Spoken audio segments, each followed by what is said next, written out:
sentence.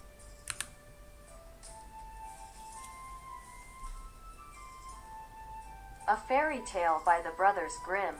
There was once an ass whose master had made him carry sacks to the mill for many a long year.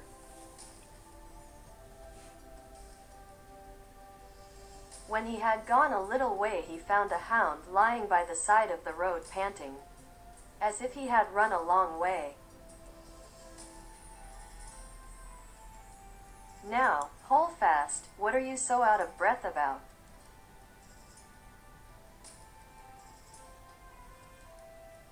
said the ass.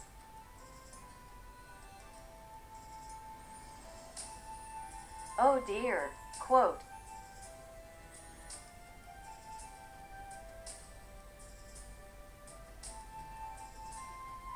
said the dog. "Now I am old. I get weaker every day, and can do no good in the hunt. So, as my master was going to have me killed, I have made my escape. But now, how am I to gain a living?" Quote, "I will tell you what," said the ass, "I am going to Bremen to become town musician.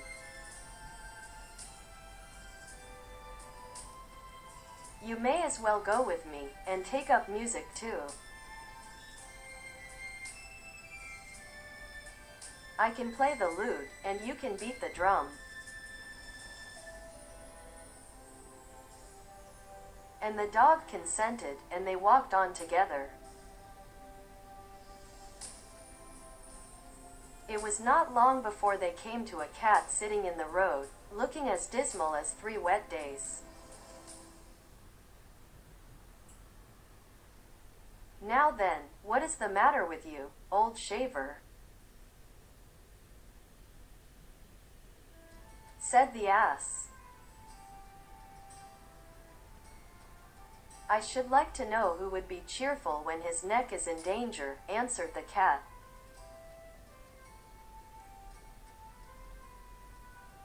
"Now that I am old, my teeth are getting blunt, and I would rather sit by the oven and purr than run about after mice." "Go with us to Bremen," said the ass, "and become town musician. You understand serenading."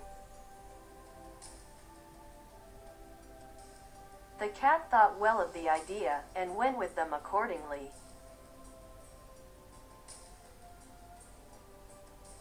After that, the 3 travelers passed by a yard, and a cock was perched on the gate crowing with all his might.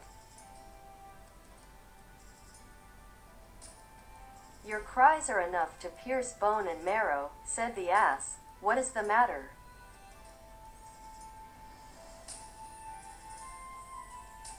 "I have foretold good weather for Lady Day, so that all the shirts may be washed and dried, and now on Sunday morning company is coming. You had much better go with us, Chanticleer," said the ass. "We are going to Bremen. At any rate, that will be better than dying. You have a powerful voice, and when we are all performing together, it will have a very good effect." So the cock consented, and they went on all 4 together.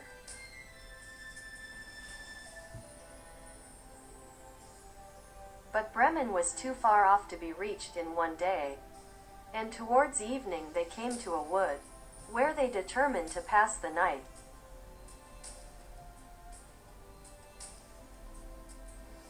The ass and the dog lay down under a large tree. The cat got up among the branches, and the cock flew up to the top, as that was the safest place for him. Before he went to sleep, he looked all round him to the 4 points of the compass, and perceived in the distance a little light shining.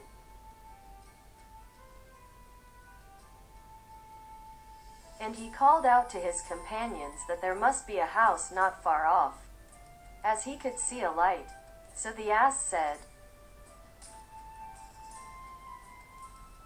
The dog began to fancy a few bones, not quite bare, would do him good.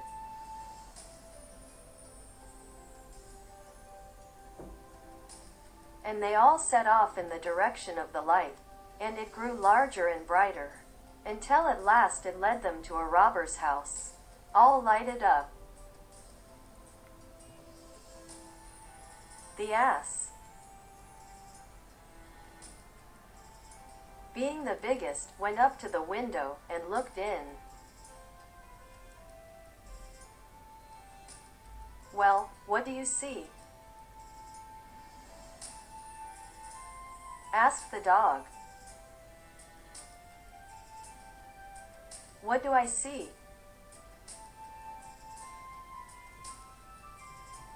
answered the ass. "Here is a table set out with splendid eatables and drinkables, and robbers sitting at it and making themselves very comfortable." "That would just suit us," said the cock.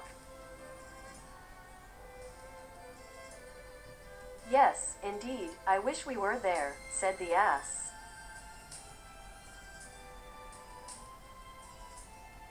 Then they consulted together how it should be managed so as to get the robbers out of the house, and at last they hit on a plan.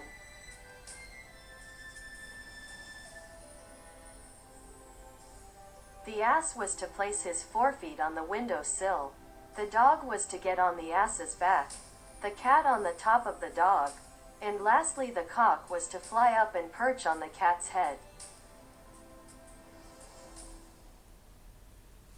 When that was done, at a given signal they all began to perform their music.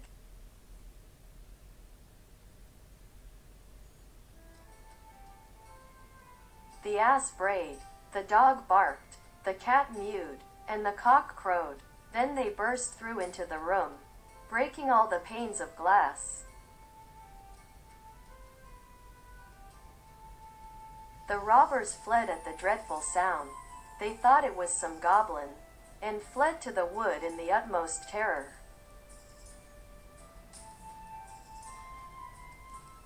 Then the four companions sat down to table, made free with the remains of the meal, and feasted as if they had been hungry for a month.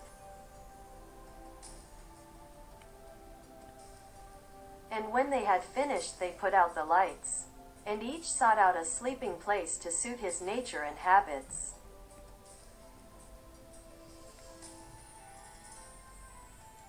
The ass laid himself down outside on the dunghill, the dog behind the door, the cat on the hearth by the warm ashes.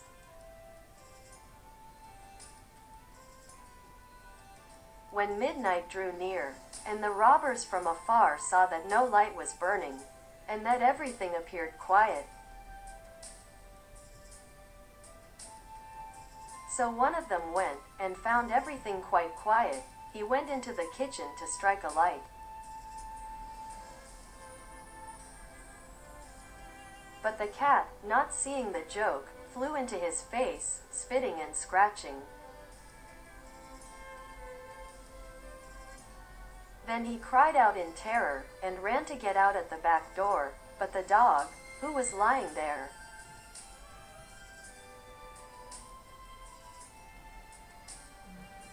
ran at him and bit his leg, and as he was rushing through the yard by the dunghill the ass struck out and gave him a great kick with his hind foot, and the cock.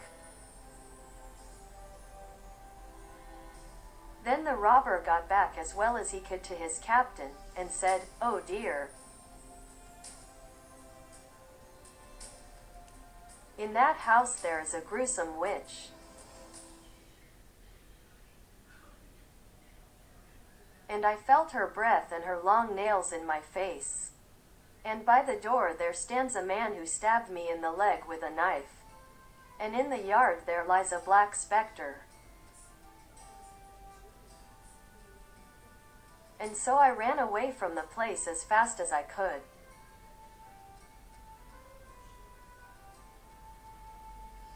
From that time forward the robbers never ventured to that house, And the four Bremen town musicians found themselves so well off where they were, that there they stayed.